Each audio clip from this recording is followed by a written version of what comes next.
Y es que la preocupación entre la diáspora venezolana sigue latente. La organización no gubernamental Coalición por los Derechos Humanos y la Democracia presentó una solicitud ante la Comisión Interamericana de Derechos Humanos para que exhorte, en este caso, al gobierno de Colombia a garantizar la protección de los ciudadanos venezolanos que residen en este país. Esta misma organización había remitido el 2 de diciembre del 2024 un informe a la Organización de los Estados Americanos, entonces dirigida por el secretario Luis Almagro, donde pues se documentó 25 casos de persecución contra activistas venezolanos en territorio colombiano y distintas formas de represión transnacional. Un patrón que, según expertos en derechos humanos, se demuestra que la maquinaria de intimidación del régimen venezolano, del madurismo, ya no tiene ni respeta fronteras. Por eso queremos conversar sobre este tema con Kelvin Zambrano. Es el director de la Coalición por los Derechos Humanos y la Democracia. Ya está en pantalla, Kelvin, bienvenido. Buena tarde. Buenas tardes, Carlos. Gracias a ti por el espacio. Comencemos hablando sobre esa solicitud que presentó la organización a la que tú perteneces ante la organización y la Corte Interamericana de los Derechos Humanos para que exhorte al gobierno de Colombia, al gobierno de Gustavo Petro, a garantizar la protección de los ciudadanos venezolanos en riesgo. Comencemos por allí, Kelvin. Bueno, nosotros desde el año 2024 hemos venido identificando una serie de acciones que se han ejecutado en contra de la disidencia que hace vida en el exterior, no solamente la disidencia política venezolana en Colombia, sino la disidencia política nicaragüense en Costa Rica. Pero en este caso particular hemos identificado en un informe que fue presentado el 2 de diciembre del 2024 25 casos en los que venezolanos han sido víctimas de represión transnacional. Recordemos que la represión transnacional es un espectro del fenómeno político en el que el mecanismo represor del Estado se extiende más allá de las fronteras nacionales para acosar, hostigar y reprimir a la disidencia.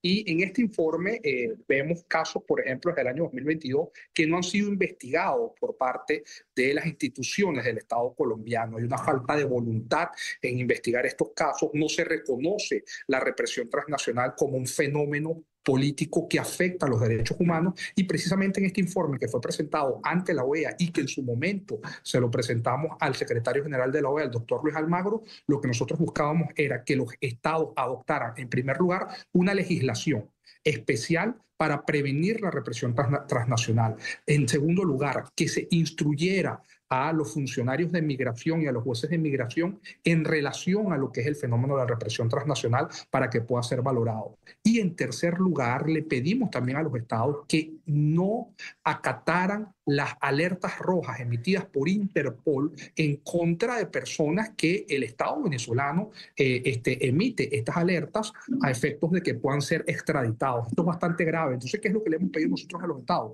Que analicen el historial de violaciones de derechos humanos de esos estados antes de ejecutar estas órdenes. Y fíjate, casos más allá del caso de los activistas que recientemente fueron víctimas de hostigamiento, vemos algo muy preocupante. Por ejemplo, casos como el de los hermanos Juvenal, exmilitares que se encuentran en Colombia, que en varias oportunidades han presentado denuncias de la situación de persecución por parte de grupos irregulares en Colombia, o el caso de Ángelo Heredia, que fue entregado en las fronteras de Cúcuta, detenido en Cúcuta y fue entregado a cuerpos de inteligencia y contrainteligencia venezolanos. Entonces, vemos no solo con preocupación la situación de los grupos irregulares, sino la cooperación entre grupos del Estado, cuerpos de seguridad del Estado y cuerpos de inteligencia y contrainteligencia del Estado venezolano. De hecho, tenemos un caso dentro del informe, no podemos identificar a la víctima, pero un caso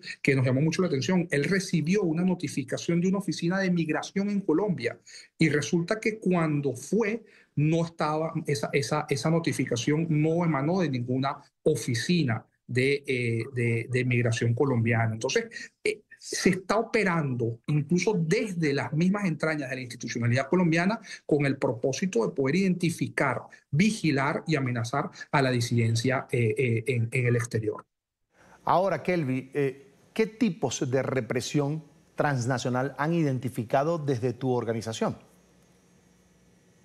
Sí, en el informe nosotros nos basamos en un estudio que hizo la socióloga Dana, una profesora que ha estudiado el tema de la represión transnacional, y de las 6 tipologías identificamos 3. Retribución letal, que es aquella en la cual se ejecutan actos para acabar con la vida de una persona que forma parte de estos grupos disidentes, estos grupos opositores. En segundo lugar, las amenazas y la vigilancia. Y la vigilancia por 2 vías, no solamente la vigilancia propiamente dicha, es decir, de seguimientos por parte de grupos que pueden estar vinculados al Estado o grupos irregulares, sino también la vigilancia a través de las redes sociales, la identificación de los disidentes que hacen vida en el exterior a través del uso de las redes sociales. También es una forma de represión que identificamos. Quiero esta tarde que ahondemos en esos 25 casos que ustedes identificaron de activistas venezolanos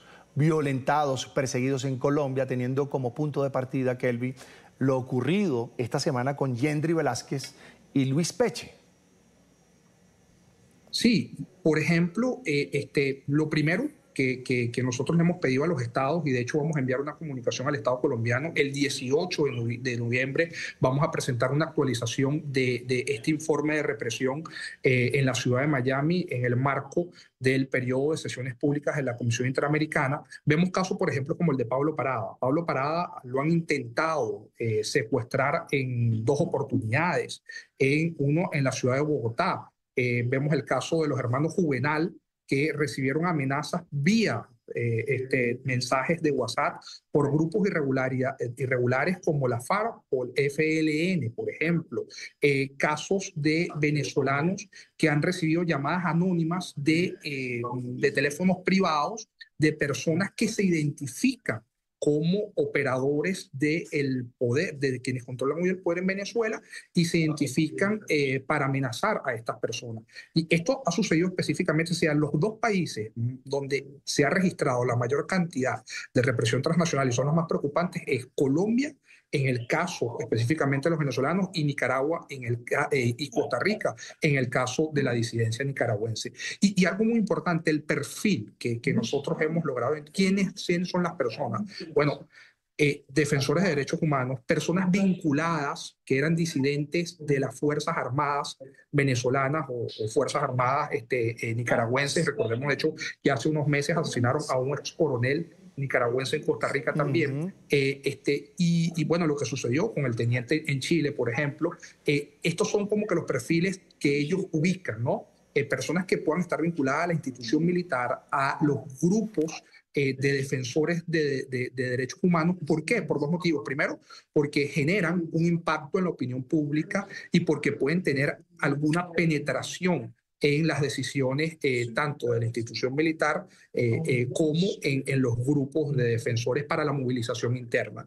Y sobre todo algo que yo creo que es el motivo por el cual el gobierno venezolano ha extendido su aparato represor, que además esto no es algo nuevo, esto es de vieja data, o sea, las dictaduras del sur lo han utilizado, incluso aquí en Estados Unidos, el gobierno iraní, por ejemplo, ha perseguido periodistas, ha intentado secuestrarlos, pero el gobierno venezolano lo usa con la intención precisamente de acallar a la disidencia en el exterior, porque sabe que ha sido el grupo de personas que ha mantenido el caso de Venezuela pueda estar en los grupos de discusión de los organismos internacionales.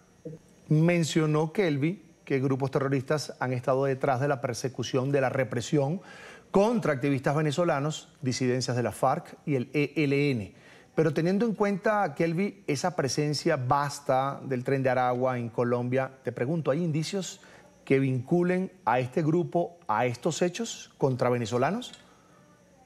Bueno, en lo que nosotros hemos reportado de momento no, porque no podríamos identificar al Tren de Aragua como uno de los grupos que opera, pero en efecto sí existen grupos irregulares que están operando bajo la anuencia del Estado venezolano, y me atrevería a decir que en algunas oportunidades pueden estar en colaboración con instituciones del Estado colombiano. Porque, por ejemplo, nos llama mucho la atención esta notificación que le llegó a un disidente que forma parte de un partido político venezolano por parte de una oficina de migración. Cuando fue a comparecer, le dicen, esto no salió de ninguna de nuestras oficinas. Entonces, ¿qué es lo que nosotros podemos llegar a ciertas conclusiones? que hay grupos a lo interno de estos organismos que están operando a efectos de identificar a la disidencia y probablemente esta persona pudo haber sido secuestrada a las afueras de este organismo, ¿no? Entonces, esto es bastante delicado. Por eso es que, ¿de qué manera los estados pueden hacer para prevenir esto? Bueno, primero reconocer la persecución transnacional como como un mecanismo de represión. En segundo lugar, no cooperar con el Estado venezolano, incluso en investigaciones.